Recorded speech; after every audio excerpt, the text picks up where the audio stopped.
ধ্যান করা, মৃত্যুর ধ্যান করা। নামাজ পড়ে না পড়ে,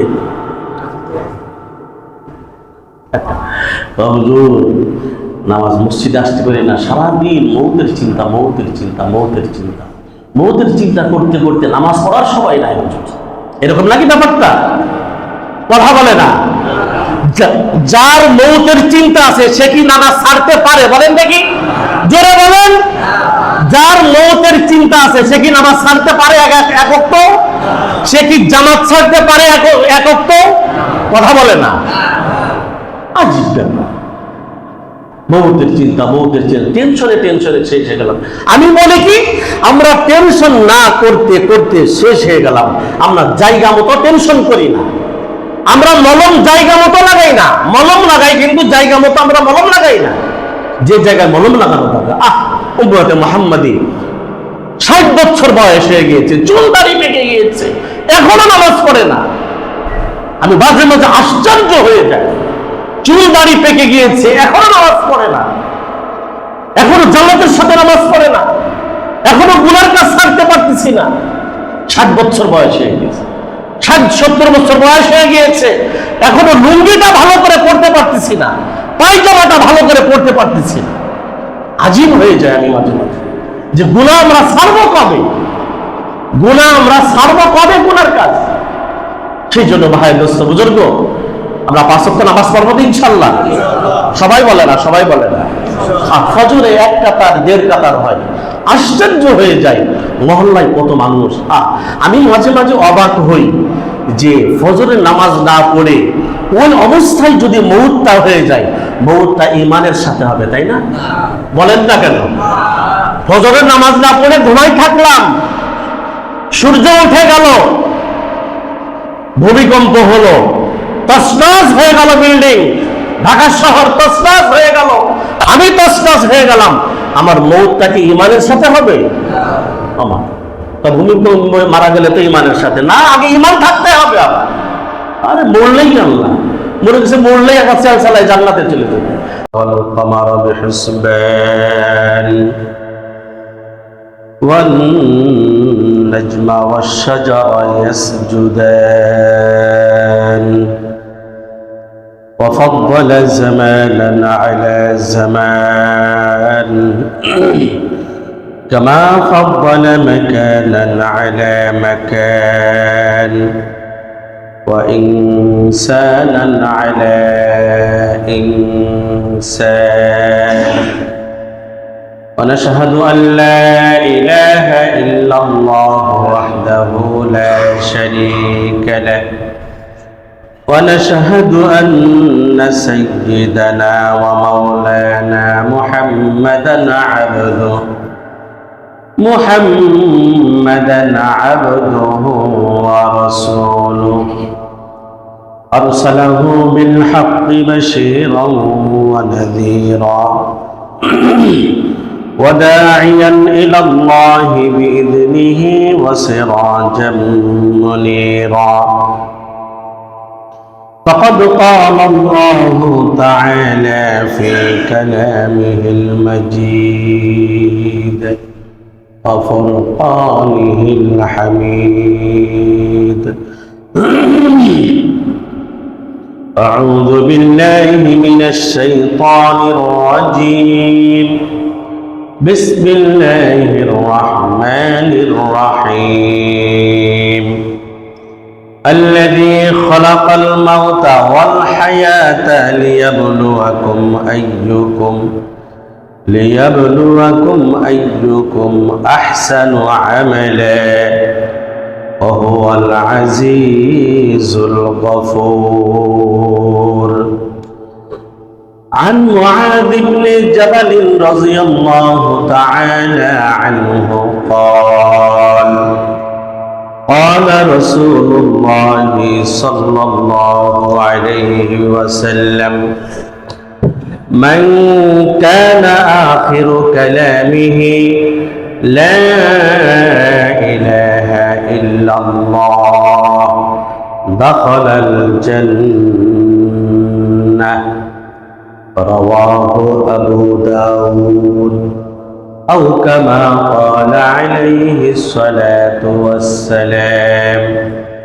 وقال الله تعالى في شان حبيبه ومحبوبه ومعشوقه ونبيه وصفيه خاتم النبيين محمد صلى الله عليه وسلم.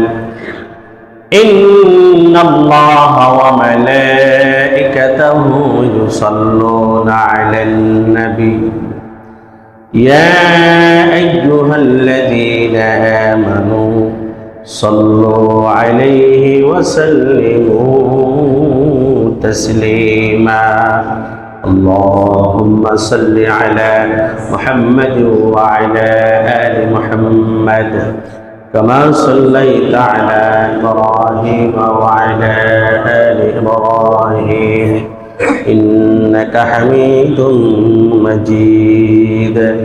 اللهم بارك على محمد وعلى آل محمد كما باركت على إبراهيم وعلى آل إبراهيم إنك حميد مجيد. अरे आकिल न हो गाफिल तुझे दुनिया से जाना है. अरे आकिल न हो गाफिल तुझे दुनिया से जाना है कि एक दिन अपना मुँह खुदा को भी दिखाना है. बलगल उला बिकमालिही कशफत दुजा बिजमालिही हसनत जमील खिसालिही सल्लल्लाहु अलैहि मुअज़्ज़ज़ हाज़िरीन. আল্লাহ জাল্লা শানের আলী শান দরবারে আমরা শুকরিয়া জ্ঞাপন করছি যে আল্লাহ তাআলা আমাদেরকে এখন পর্যন্ত ঈমানের সাথে জীবিত রাখার পর আল্লাহ তাআলার পক্ষ থেকে তৌফিক প্রাপ্ত হয়ে সাহায্য প্রাপ্ত হয়ে দুনিয়ার সমস্ত কাজকর্ম থেকে ফারিগ হয়ে এমনকি গুনাহমুক্ত হয়ে আল্লাহ তাআলার মাহবুব স্থান প্রিয় স্থান আল্লাহর ঘর আসার বসার আমাকে সর্বপ্রথম নিজের আমলের নিয়তে নিজের ইসলাহের নিয়তে কোরআন সুন্নাহ থেকে দুটি কথা বলার এবং আমাদের প্রত্যেককে তা আমলের নিয়তে শোনার এবং সর্বশ্রেষ্ঠ ইবাদত ইমানদারের প্রতীক নামাজ, এই নামাজের অপেক্ষা করার তৌফিক দান করতে যাচ্ছে। সেই জন্য আল্লাহ তাআলার আলিশান দরবারে শুকরিয়া আদায় করি আলহামদুলিল্লাহ। আমি যে আয়াতে কারিমা পাঠ করেছি সূরা মুলুকের 2 নম্বর আয়াত পাঠ করেছি এবং আবু দাউদ শরীফের 3116 নম্বর হাদিস আমি পাঠ করেছি। যে আয়াত এবং হাদিস দুইটা একসাথে মিলালে যার সার নির্যাস আসে মউত এবং ভালো মউত। আল্লাহ তাআলা সূরা মুলুকের 2 নম্বর আয়াতে বলেন আল্লাযী খালাকাল মাউতা ওয়াল হায়াতা, যে তিনি মউত সৃষ্টি করেছেন এবং হায়াত সৃষ্টি করেছেন, মৃত্যু সৃষ্টি করেছেন, জীবন সৃষ্টি করেছেন। এবার আমরা চিন্তা ভাবনা করলে বুঝতে পারব যে আসলে কি আমরা কি আগে মরছি না আমরা আগে জীবিত? আমরা এখন তো জীবিত নাকি, তারপরে আমরা মারা যাব, এইটাই তো। কিন্তু আল্লাহ তাআলা সূরা মুলুকের 2 নম্বর আয়াতে আগে মউতের কথা বলছেন, আগে হায়াতের কথা বলেন নাই, আগে জীবনের কথা বলেন নাই, আগে মৃত্যুর কথা বলেছেন। অধিকাংশ তাফসীরকারক এই ব্যাপারে একমত যে আল্লাহ তাআলা মৃত্যুর কথা আগে কেন বলেন। আল্লাহ তাআলা মৃত্যুর কথা বলে আমাদেরকে সতর্ক করতে চাচ্ছেন যে হে আমার বান্দারা, তোমরা যে দুনিয়ার জীবনে আছো, যে দুনিয়ার জিন্দেগিতে আছো, দুনিয়ার ধন দৌলত টাকা পয়সা গাড়ি বাড়ি পেয়ে মৌতের কথা ভুলে যেও না। মৌতের কথা সবসময় স্মরণ রেখো। কেননা জন্ম যখন করেছ তোমাকে মৃত্যুবরণ করতে হবেই। আল্লাহ তাআলা তারপরে বলেন লিয়াবলুয়াকুম আইয়ুকুম আহসানু আমালা। আমি আল্লাহ তাআলা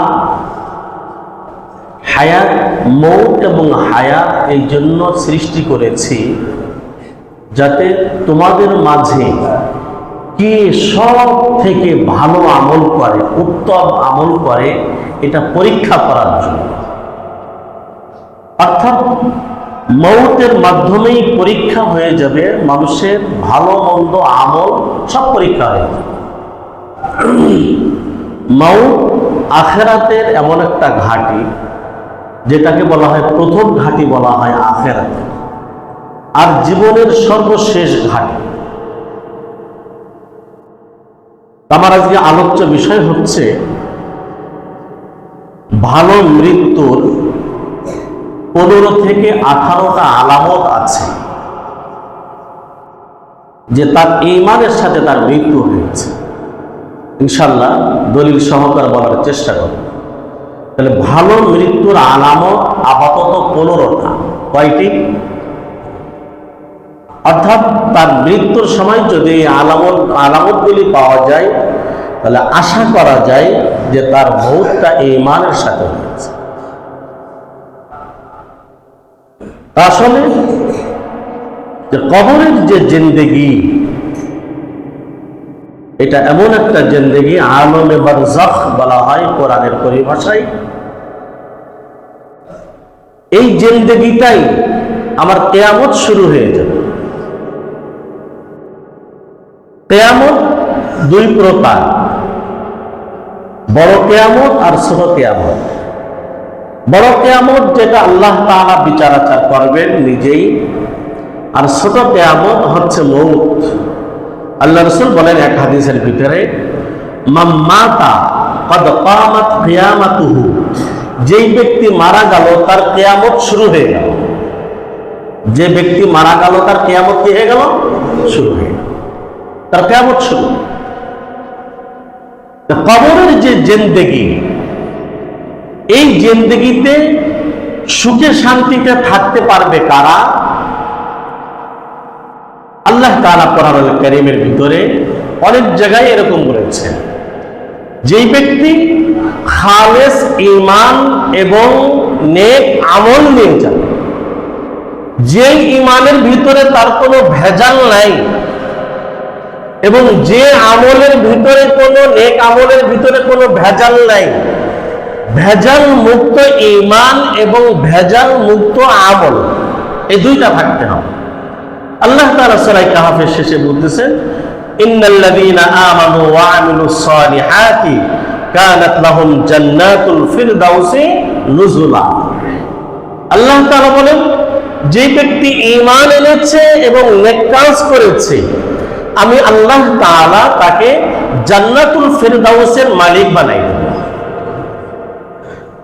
এখানে ঈমান দ্বারা উদ্দেশ্য হচ্ছে নির্ভেজাল ঈমান, আর এখানে নেক আমল দ্বারা উদ্দেশ্য হচ্ছে নির্ভেজাল নেক আমল। যে নেক আমলের ভিতরে কোনো রিয়া নাই, লৌকিকতা নাই, বেদাত নাই, সুন্নাহ নাই, এগুলো হচ্ছে নেক আমল, নির্ভেজাল আমল। আর নির্ভেজাল ঈমান, যেই ঈমানের ভিতরে কোনো শিরিক নাই, কোনো কুফর নাই, তাকে বলা হয় নির্ভেজাল ঈমান। তাহলে কবরের জগৎ, কবরের জগৎ এমন একটা জগৎ, যেই জগৎ নিয়ে সাহাবায়ে কেরামও কান্নাকাটি করেছে, অথচ সাহাবায়ে কেরামের শানে কোরআনের আয়াত নাযিল হয়েছে, রাদিয়াল্লাহু আনহুম ওয়া রাদু আন, যে আল্লাহ তাআলা সাহাবীদের প্রতি সন্তুষ্ট, সাহাবীরাও আল্লাহর প্রতি সন্তুষ্ট। আয়াত নাযিল হয়েছে কোরআন থেকে। তারপরও সাহাবীরা এই কবর নিয়ে কান্নাকাটি করেছে। যেরকম আবু দাউদ শরীফের হাদিস, উসমান রাদিয়াল্লাহু তাআলা আনহু কোন কবর দেখলেই কান্নাকাটি করতেন। কবর দেখলে কি করতেন? কান্নাকাটি করতেন। উসমান রাদিয়াল্লাহু তাআলা আনহুকে জিজ্ঞাসা করা হচ্ছে যে আল্লাহ রাসূল তো আশারায়ে মুবাশশারা, অর্থাৎ 10 জন জান্নাতের সুসংবাদপ্রাপ্ত সাহাবী, তার ভিতরে আপনি আছেন, আল্লাহ রাসূল তো বলে গিয়েছেন, তারপরেও আপনি কবর দেখে কান্নাকাটি করেন কেন? উসমান রাদিয়াল্লাহু তাআলা আনহু বলতেছেন যে আল্লাহ রাসূল আমাকে জান্নাতের সার্টিফিকেট দিয়েছেন, জান্নাতের গ্যারান্টি দিয়েছেন, কিন্তু আল্লাহ রাসূল তো এই কথা বলেন নাই যে উসমান তোমার কবরে আযাব হবে না, এই কথা তো আল্লাহ রাসূল বলেন নাই। দেখেন তাদের চিন্তা চেতনা কত উঁচু। আর আমরা যদি জান্নাতের সার্টিফিকেট কোনো মতো যদি পাইতাম, তাহলে নামাজ কালাম আর দরকার নেই, ইবাদত বন্দেগীর দরকার নাই, দুনিয়া একটা মস্ত বড়, খাও দাও ফুর্তি করো, আগামীকাল বাঁচবে কিনা বলতে পারো, এই শুরু হয়ে যেত। কিন্তু সাহাবীদের অবস্থা কি, যে জান্নাতের সার্টিফিকেট পেয়েছেন, পাওয়ার পরও তারা কবর নিয়ে চিন্তিত, যে কবরে কি হবে, কবরে কি হবে, কবরে কি হবে। হাদিসের ভিতরে আসছে যে উসমান রাদিয়াল্লাহু আনহু কবর দেখে এত কান্নাকাটি করতেন, এত কান্নাকাটি করতেন, চোখের পানি বেয়ে বেয়ে দাড়ি মুবারক ভিজে, বুক ভিজে যেত, এত কান্নাকাটি করতেন উসমান রাদিয়াল্লাহু তাআলা। আর আল্লাহ রাসূলের কান্নাকাটি তো আছেই, শামাইলে তিরমিজি খুলে দেখেন যে আল্লাহ রাসূল কিরকম কান্নাকাটি করছেন। দাইমুল ফিকরি, দাইমুল হুজনি, এরকম শব্দ হাদিসের ভিতরে আছে। আল্লাহ রাসূলের কান্নাকাটির সিস্টেম ছিল এমন যে আল্লাহ রাসূল তাহাজ্জুদের নামাজের ভিতরে এত তাহাজ্জুদের নামাজ পড়ছেন যে পা মুবারক ফুলে যাচ্ছে, জুতা পড়তে পারছেন না। আম্মা জান আয়েশা সিদ্দিকা রাদিয়াল্লাহু তাআলা আনহা বলছেন যে আল্লাহ রাসূল, আল্লাহ তাআলা তো আপনার আগে পিছনের সমস্ত গুনাহ মাফ করে দিয়েছেন, তারপরে এত ইবাদত বন্দেগী কেন? আল্লাহ রাসূল বলেন, আমি কি শুকর আদায়কারী বান্দা হব না? আর আল্লাহ তাআলা যে আমার আগে পিছনের গুনাহ মাফ করে দিয়েছেন, এই জন্য তো আমার শুকরিয়া আদায় করার দরকার। এই শুকরিয়া আদায় করার জন্য আমি ইবাদত বন্দেগী করি, তাহাজ্জুদের অবস্থা কি? তাহলে কবর, এই কবর, এখান থেকে যদি মুক্তি পাইতে হয় তাহলে আমার মৃত্যু হতে হবে, ভালো মৃত্যু হতে হবে। তাহলে ভালো মৃত্যুর আলামত কয়টি? 15টি। কয়টি? 15। ইনশাআল্লাহ প্রত্যেকটা সম্পর্কে আমি বলবো। 1 নম্বর, আবু দাউদ শরীফের 3116 নম্বর হাদিস, عن معاذ بن جبل رضي الله تعالى عنه قال قال رسول الله صلى الله عليه وسلم من كان آخر كلامه لا إله إلا الله دخل الجنة। আল্লাহ রাসূল সাল্লাল্লাহু আলাইহি ওয়াসাল্লাম বলেন, যার মওতের সময় জবান দিয়ে লা ইলাহা ইল্লাল্লাহ বাইর হবে, আল্লাহ রাসূল বলেন ওই ব্যক্তি জান্নাতে চলে যাবে। আল্লাহ রাসূল আর হাদিসের ভিতরে বলেন, ইন্নামাল আ'মালু বিল খাওয়াতিম, শেষ আমলই নির্ভরযোগ্য। অর্থাৎ আল্লাহ তাআলা কোরআনুল কারীমের ভিতরে বলেছেন, কুল ইয়া ইবাদিয়াল্লাযীনা আসরাফু আলা আনফুসিহিম লা তাকনাতু মির রাহমাতিল্লাহ। আল্লাহ তাআলা তার হাবিবকে বলছেন, হে আমার হাবিব আপনি বলে দিন, হে আমার উম্মতেরা, তোমরা যারা নিজেদের নফসের উপর জুলুম করেছো, গুনাহ করতে করতে পাহাড় পরিমাণ গুনাহ করেছো, আসমান পরিমাণ গুনাহ করেছো, তারপরেও তোমরা আল্লাহর রহমত থেকে নিরাশ হয়ো না। তোমরা যদি তোমাদের মওতের গড়গড় সময়, এই সময় আসার আগে যদি খাস দিলে তওবা করতে পারো আর কালিমা পড়ে যদি তোমার ইন্তেকাল হয়, আমি আল্লাহ তাআলা তোমাকে মাফ করে জান্নাত নসিব করে দেব। সেই জন্য ভালো মৃত্যুর প্রথম আলামত হচ্ছে যে মওতের সময় কি নসিব হওয়া, বলেন না, কালিমা। কালিমা কালিমা পড়তে পড়তে আল্লাহ তাআলার কাছে আমরা দোয়া করি, আল্লাহ মওতের সময় যেন ঈমানের সাথে কালিমা পড়তে পড়তে যেন তোমার সাথে মোলাকাত করতে পারি। হে আল্লাহ, তুমি আমাদেরকে সেই তৌফিক দান করো। আল্লাহ রাসূল বলেন, আবু দাউদ শরীফের হাদিস, লাকিনু মাউতাকুম, তোমাদের যাদের মৃত্যুর সময় নিকটবর্তী হয়েছে, যার মৃত্যুর সময় নিকটবর্তী হয়েছে, তোমরা তাকে কালিমার তালকিন দাও, কালিমার তালকিন দাও, কালিমার তালকিন দাও। যার মৃত্যুর সময় কাছাকাছি হয়েছে তাকে শুধু কালিমার তালকিন দাও, লা ইলাহা ইল্লাল্লাহ, লা ইলাহা ইল্লাল্লাহ। এই কালিমার তালকিন দাও তোমাদের মৃতদেরকে, যাদের মৃত্যুর সময় কাছাকাছি হয়ে গিয়েছে। অথচ আমাদের অবস্থা কি?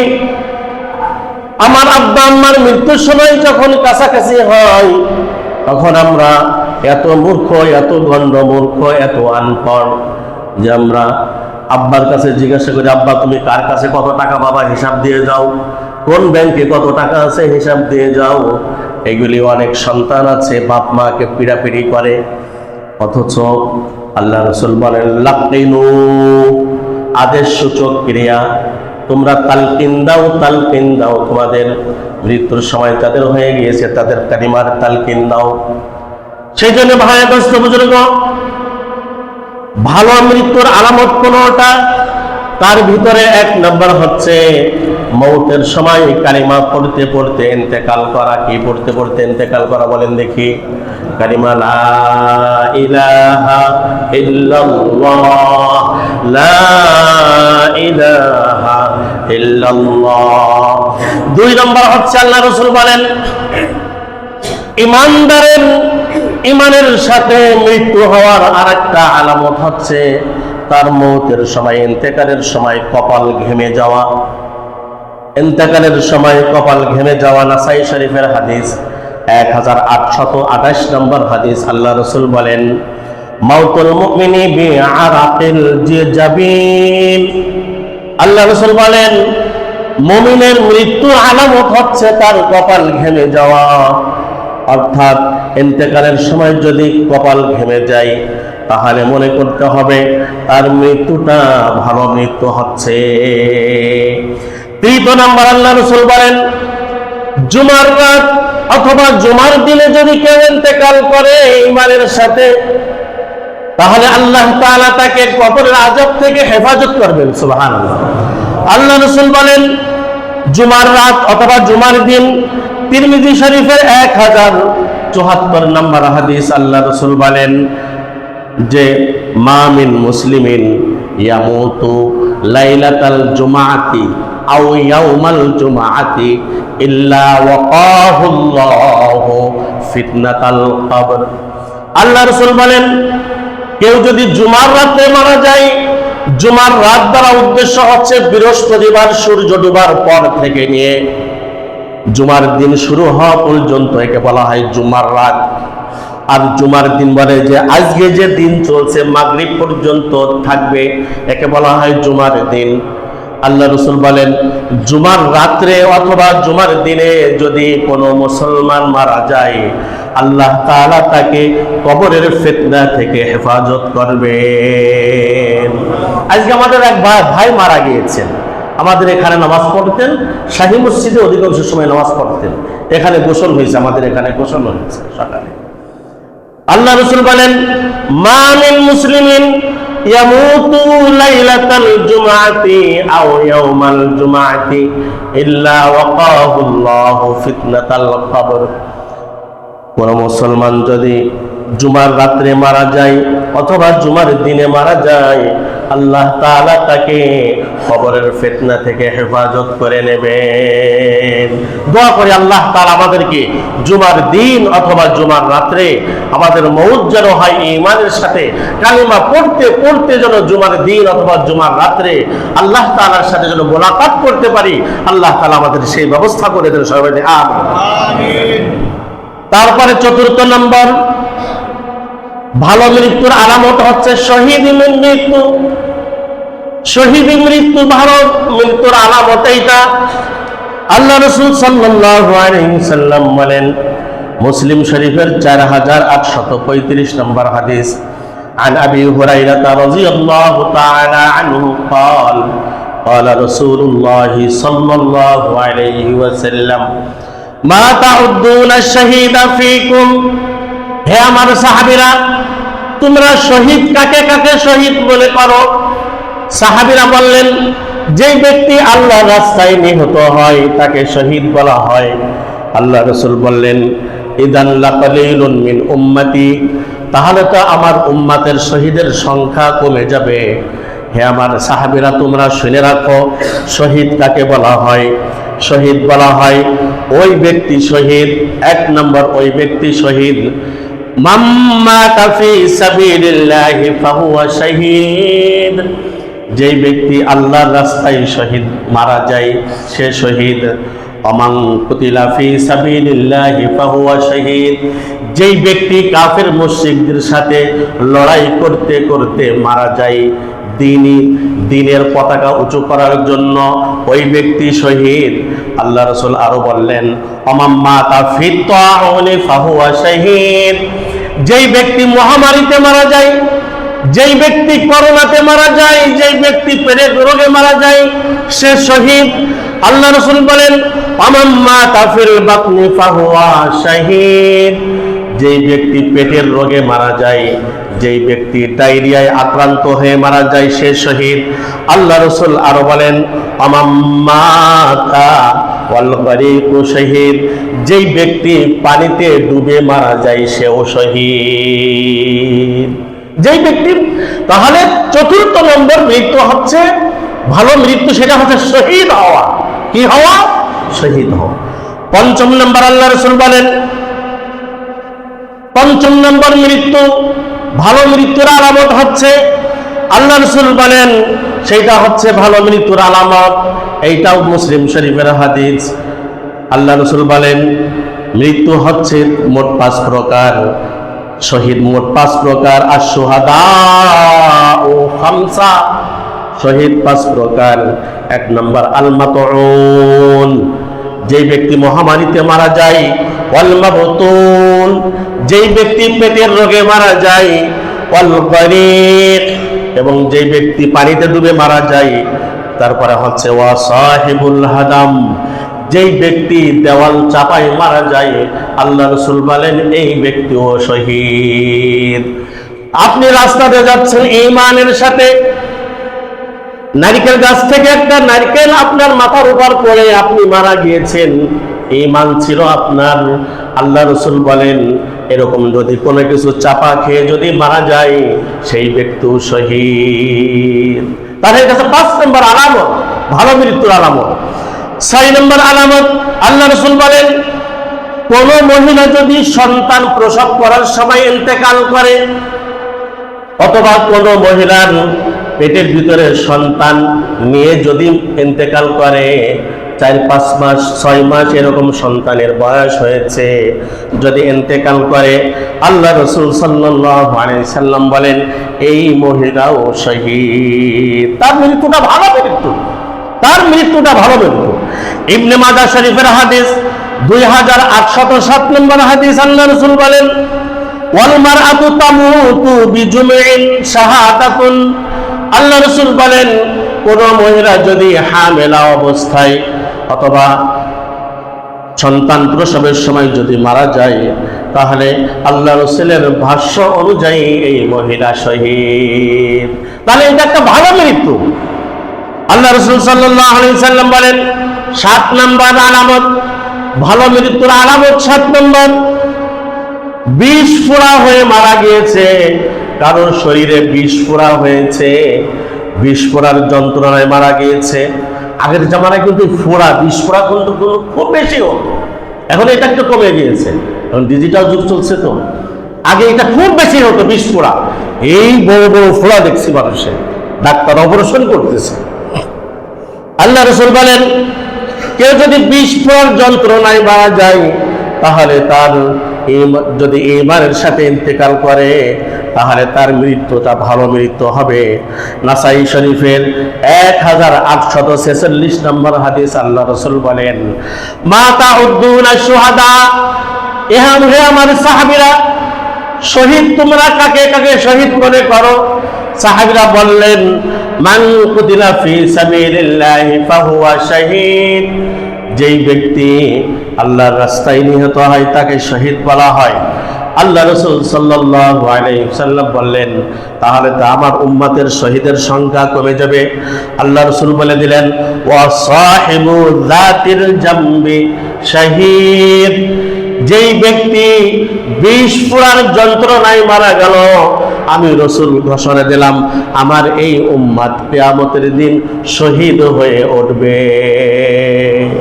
তাহলে দেখেন, ভালো মৃত্যুর আলামত আল্লাহ রাসূল কয়টা বলছেন? 15টা। কয়টি? 7 নম্বর গেল। তাহলে ভালো মৃত্যু যদি আমার আল্লাহ তাআলার কাছে সবসময় দোয়া করা, আল্লাহ রাসূলও দোয়া করেছেন, আল্লাহুম্মা ইন্না নাসআলুকাল হুদা ওয়াত তুকা ওয়াল আফাফা ওয়াল গিনা। আল্লাহ রাসূল আবার ভালো মৃত্যু দোয়া করছে, আল্লাহ ঈমানের সাথে যেন আমার মৃত্যু হয়, ঈমানের সাথে মৃত্যু হয়, ঈমানের সাথে মৃত্যু হয়।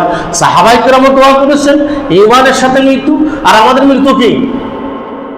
ভাই দোস্ত, আমার মৌতের সময় কালিমা নসিব হোক না হোক, আমি যেহেতু সিগারেট খাই, শেষের দিকে আমার একটা সিগারেটের একটা টান দিয়ে দিস, এরকম নাকি? সাবধান সাবধান। হাদিসের ভিতরে আছে, যেই ব্যক্তি যেই জিনিসের বেশি স্মরণ করে তার ওইরকম হবে মৃত্যু, তার ওইরকম হবে মৃত্যু। আমার শুধু সারাদিন টাকা টাকা টাকা টাকা টাকা, মৃত্যুর সময় আমার পরিবারের লোক আমাকে কালিমা তালকিন দেবে, কিন্তু কালিমা বের হতে চাবে না, শুধু ওই টাকার টেনশন, টাকার টেনশন, টাকার টেনশন, ঘর বাড়ি, টাকার টেনশন, টাকার টেনশন। সেই জন্য আল্লাহ রাসূল বলেন, আকসিরু যিকরা হাযিমিল লাযযাতিল মাউত, তোমরা মৌতের কথা বেশি বেশি স্মরণ করো, কেননা মৌত দুনিয়ার স্বাদকে নষ্ট করে দেয়। ইবনে মাজাহ শরীফের হাদিস, আল্লাহ রাসূল বলেন, আমার উম্মতের কেউ যদি প্রত্যেক দিন কম পক্ষে 20 বার মৌতের মুরাকাবা করে। কিসের মুরাকাবা? কিসের মুরাকাবা?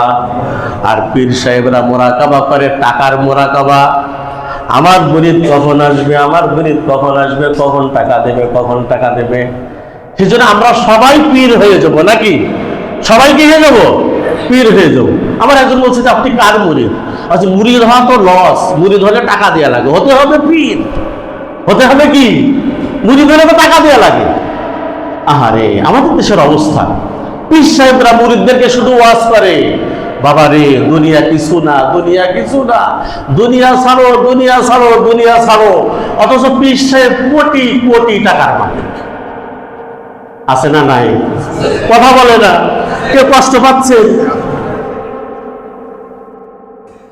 বক্তা হেলিকপ্টারে যে ওয়াজ করতেছে, যে বলে কি আল্লাহ রাসূল চাটাইয়ের উপর শুইতে শুইতে আল্লাহ রাসূলের পিঠে চাটাইয়ের দাগ লেগে গিয়েছিল, আল্লাহ রাসূল পেটে পাথর বাঁধছেন, অথচ বক্তার ফরম পূরণ করা লাগতেছে যে কোনো ফার্মের মুরগি খায় না, তারপরে দেশি মুরগি ছাড়া খায় না, দেশি মাছ ছাড়া খায় না, অথচ পেটে যেই প্রথমে কি বলতেছে আল্লাহ রাসূল পেটে পাথর বাঁধছে, সাহাবায়ে কেরাম পেটে পাথর বাঁধছে। না ভাই দোস্ত, এরকম ওয়াজ আল্লাহ রাসূল বাঁধছেন, পাথর বাঁধছেন, আছে হাদিসের ভিতরে আছে, কিন্তু আপনারা আমার তো আমল করতে হবে তো।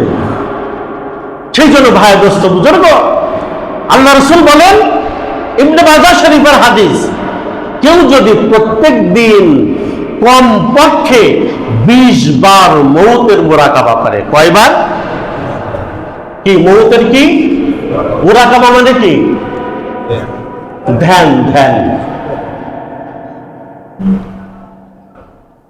বিসমিল্লাহ, বিসমিল্লাহ। ধ্যান করা, মৃত্যুর ধ্যান করা। নামাজ পড়ে না, না পড়ে?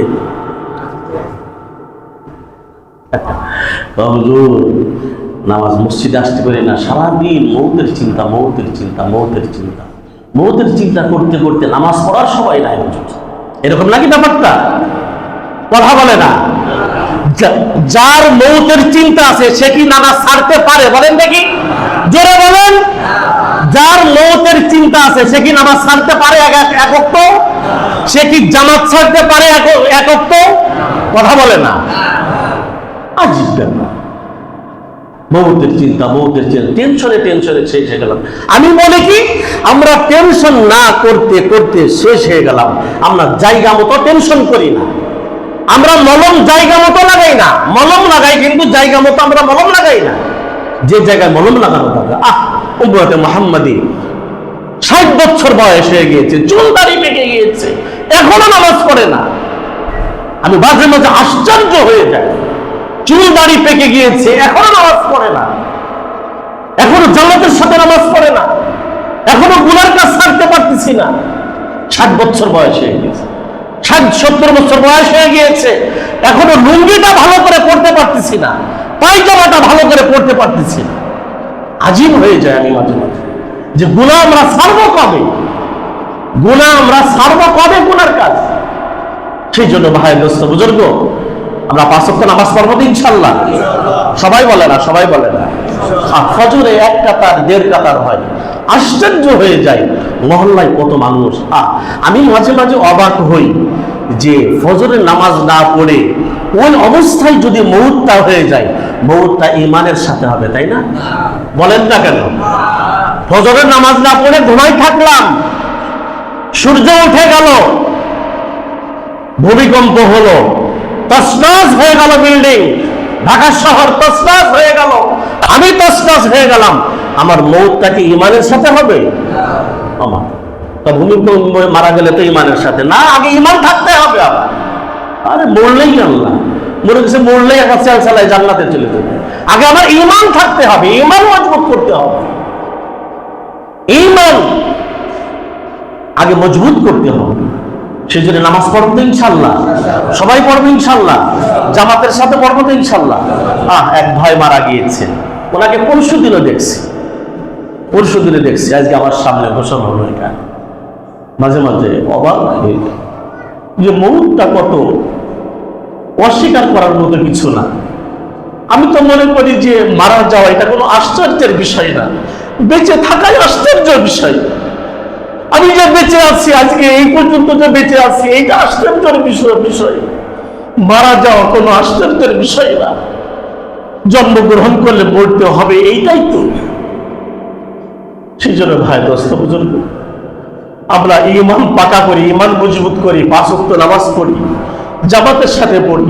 মসজিদে যদি জামাতের সাথে নামাজ পড়ি, এই মসজিদ হাদিসের ভিতরে আসছে, এই মসজিদ কিয়ামতের দিন আল্লাহ তাআলার দরবারে সাক্ষ্য দেবে যে আল্লাহ, তোমার এই বান্দা আমার পেটে নামাজ পড়েছিল, আল্লাহ তোমার এই বান্দাকে তুমি মাফ করে দাও। কত সুন্দর মসজিদ, অবাক হয়ে যায়। যখন আবার কোনো মেহমান এখানে আসে, বন্ধু বান্ধব আসে, মসজিদ দেখে অবাক হয়ে যায়, এত সুন্দর মসজিদ এই এলাকার ভিতরে, এত সুন্দর মসজিদ, এত সুন্দর টাইলস, অবাক হয়ে যায়। কিন্তু যখন আমার মেহমান দেখে ফজরে 1 কাতার বা 1.5 কাতার, তখন অবাক হয়ে যায়, এত সুন্দর মসজিদ, ফজরে মুসল্লি নেই, কি অবস্থা এটা, কি অবস্থা। আজকে এক মুরব্বী আমাকে বলতেছে যে হুজুর, এখানে তো অনেকে নামাজ পড়তে আসে, অথচ তার বালেক ছেলেরা আছে। আমি জানি বালেক ছেলেরা আছে, কিন্তু বালেক ছেলেদেরকে সাথে করে নিয়ে আসে না, বালেক ছেলেদেরকে দেখি না। এখন কি আমি নামাজ পড়লে কি জান্নাতে যাব? না আমার বালেক ছেলেকে মসজিদে আনার দরকার ছিল? বলেন দেখি, বলেন না। আমার বালেক সুস্থ সবল ছেলে বাসায় আছে, শুধু আমি কি 5 ওয়াক্ত জামাতের সাথে নামাজ পড়লে হবে? না আমার বালেক সুস্থ সবল ছেলেকে মসজিদে আনতে হবে? আনার দরকার আছে না নাই? সেই জন্য ভাই দোস্ত বুজুর্গ, আপনাদের কাছে, সবার কাছে আমি 2 পা ধরি। যদি 2 পা ধরতে বলেন, এখান থেকে নেমে ধরবো, তারপরও নামাজ কাজা করেন না ভাই দোস্ত বুজুর্গ, নামাজ কাজা করেন না। নামাজ কাজা করলেন মানুষ মুসলমান থাকে না, ঈমানদার থাকে না, কাফের হয়ে যায়। কিন্তু আপনাদের কাছে আমার অনুরোধ, না আজকের থেকে নামাজ কাজা করবো না ইনশাআল্লাহ। পারবো না? প্রতিজ্ঞা করতে পারবো না ইনশাআল্লাহ? আজকের থেকে নামাজ কাজা করবো না, 5 ওয়াক্ত নামাজ পড়বো তো ইনশাআল্লাহ। সবার মুখ কিন্তু নড়তেছে না, আমি তো দেখতেছি, আমি দেখতেছি সবার মুখ কিন্তু নড়তেছে না। আমরা প্রতিজ্ঞা করতে পারি না। আমি তো মাঝে মাঝে এই চিন্তা করি যে যদি বেঈমান হয়ে মারা যায়, তাহলে জাহান্নাম ছাড়া উপায় নেই, জান্নাতে যাইতে পারবো না। আমি বেনামাজি হয়ে মারা গেলাম, আমার অবস্থা কি হবে? জাহান্নাম ছাড়া উপায় নাই, কবরে যাওয়ার সাথেই তো শুরু হয়ে যাবে। সেই জন্য ভাই দোস্ত বুজুর্গ, ঈমান নিয়ে কবরে যাবো তো ইনশাআল্লাহ, নেক আমল নিয়ে কবরে যাবো তো ইনশাআল্লাহ, 5 ওয়াক্ত নামাজ নিয়ে কবরে যাবো তো ইনশাআল্লাহ। আল্লাহ তাআলা তৌফিক দান করেন। ওয়া আখিরু দাওয়ানা আলহামদুলিল্লাহি রাব্বিল আলামিন। যাতে সুন্নাত